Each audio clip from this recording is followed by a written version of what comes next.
Hey folks, Doug Blake with Body Design University, and welcome to another weekly study. And today we're going to talk about the pre-participation health screening.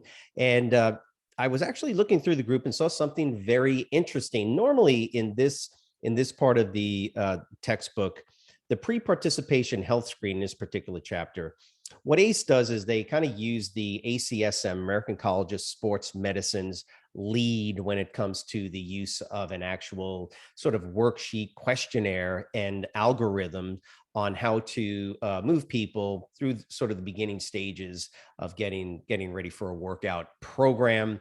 And so basically what they've done is they posted American College of Sports Medicine, the ACSM, pre-participation screening algorithms. But the individual that posted this, I think her name is Darby, so she would know it. And I'll shoot you a quick message to let you know we're doing this, Darby. But it was actually a very interesting post and question, because I had never seen anybody actually want to learn the references below the pre-participation screening algorithms themselves. It's really pretty straightforward. I'm going to show you real quick some interesting things about it. Just keep in mind, and the reason I find it interesting is because that generally when you see algorithms that are from a sourced reference or referenced material like ACSM, it's really just because ACSM themselves have already kind of referenced everything that you need to know. ACE does not want you to necessarily memorize all this material. What ACE really wants students to understand from these algorithms is just what the algorithms themselves say. So it's more of a systematic approach. If you're here, then these are your options, or this is the trainer's potential options or recommendations for the client. I'm going to show you that real quick. I've done a pre-participation health screening study already where I went a little bit more in depth, but I think this particular situation for Darby is really more of a study question, which actually makes sense. And I'm sure there's probably a lot of other folks that have gone through it, looked at it, and just went, I don't know how to memorize all that material. In reality, when you're actually going through it, and again, Darby, this is going to be something that that you'll want to kind of take note of, is that when you're going through the particular algorithms themselves, and you'll see figure 5.1, the American ACSM's pre-participation health screening algorithm. This is conceptually what ACE wants you to understand. Look, for the most part, in the real world, you're either going to use this as a baseline for determining how to move forward with screenings and other questionnaires, and then ultimately your assessments or whatever you're going to do, or you're going to use this one, right? And that's what these algorithms are trying to get you to think through. Okay, so if they don't participate in regular exercise, here are your three options. I'm not sure there's anything other than the individual has cardiovascular, metabolic, or renal disease and is asymptomatic. Okay, so you have a disease, but you ain't showing any symptoms. So I don't know that. I mean, I'm not a doctor. If you're asymptomatic, you are what we call apparently healthy. And so that's the way their algorithm is read. If the individual says no CV, and by the way, this is where I just found it interesting, because basically the material down here that I think Darby wanted to, or was asking how to memorize, there's a ton of it. That's not really necessary, Darby, to be honest with you. Now, not from a testing perspective, because ACE already has the information that they're going to test you on anyway when it's related to cardiovascular disease, cardiovascular assessments, blah, blah, right? Yada, yada. You don't need to necessarily memorize this material, but it is American College of Sports Medicine. It is sort of in one sense, the gold standard. ACSM is, one of the top providers of this type of information because of their research base that they have. And that's why ACE looks to ACSM a lot of organizations look to the ACSM guidelines, right? I remember way back when I first started personal training, was the first certification I ever got was ACSM because it was like one of the only ones out there. So they got a ton of researched material, and that's why ACE is doing this. So just look at the algorithms themselves. These two, figure 5.1, and of course the continued participates in regular exercise. That's all this is saying. So if you look at the reference of 1, exercise participation, the question, and again, it's going to be the same thing here on both of these. The question is not whether you need to memorize this or not. All you're doing is referencing what it is ACSM meant when it said exercise participation. And just so you know, that's why I put these on here, just so I can sort of blow them up and you can look at them. And look, if you look at any one of these, there's nothing really difficult about any of them other than what I saw when some of the comments came by. And so that's one of the reasons why it's important that we kind of look at this.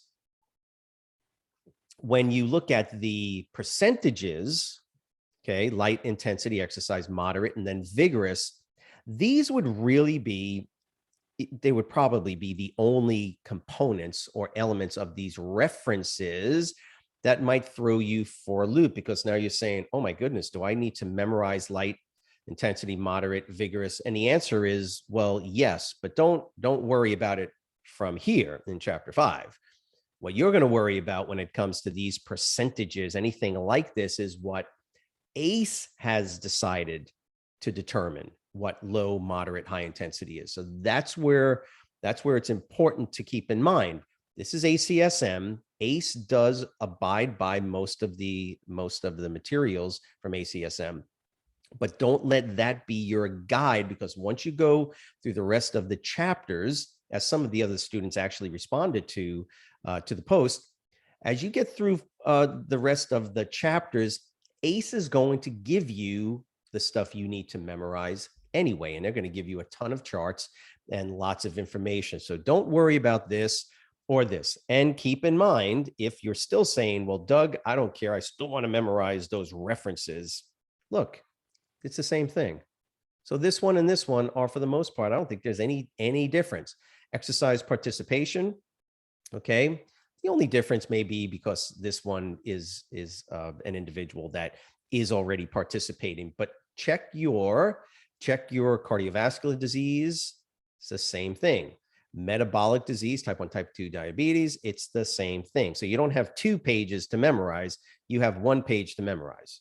There may be some minor differences with signs and symptoms, but I don't remember seeing any. Medical clearance, same, absolutely the same.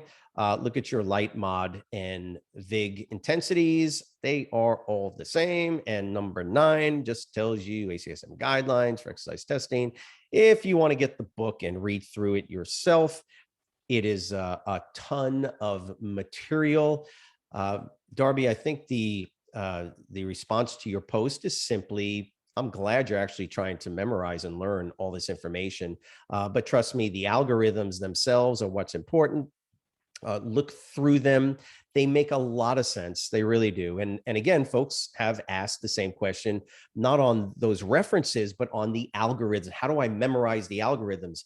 Well, again, keep in mind, from a pure study perspective, where you want to be able to answer questions on a test, don't go any further than the concept of rote memorization, which is you have to read the material, rewrite it, and do it over and over and over again until it just becomes stuck in your brain and you'll be dreaming about it. You can't even get it out of your head. And then you'll be able to regurgitate it when you see a particular question on a test. That's not what ACE is really asking for. They're more interested in this, especially in the beginning of this chapter, on those actual forms. They're more interested in getting you to think through the process.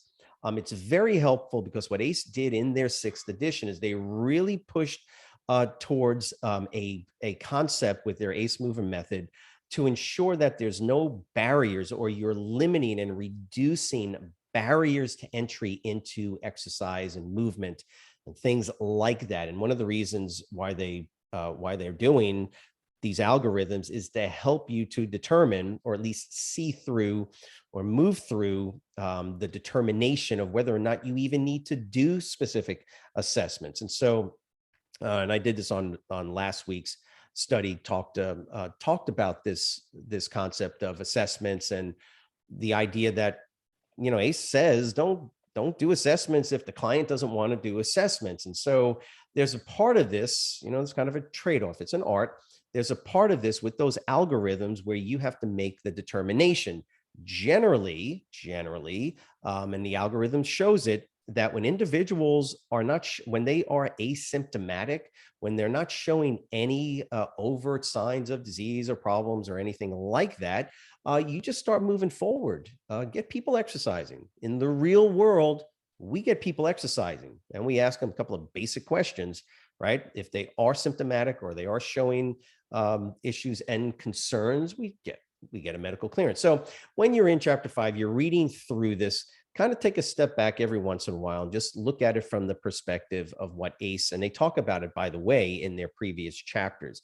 They really want the trainer to be systematic in how they go through this initial or preliminary pre-participation component. So you're not, imposing these barriers to exercise or barriers to entry into exercise. So I hope, Darby, that was helpful. Remember, those were just references, 1 through 9.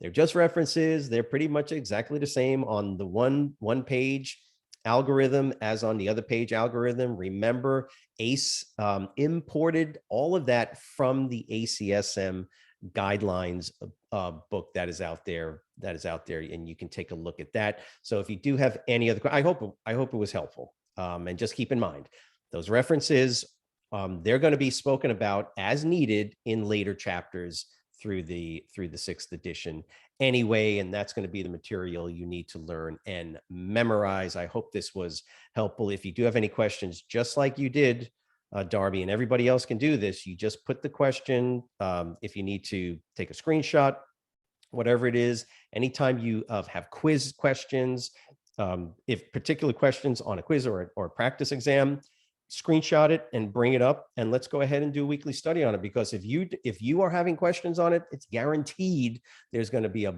bunch of other folks that are having questions as well. Again, hope it's helpful.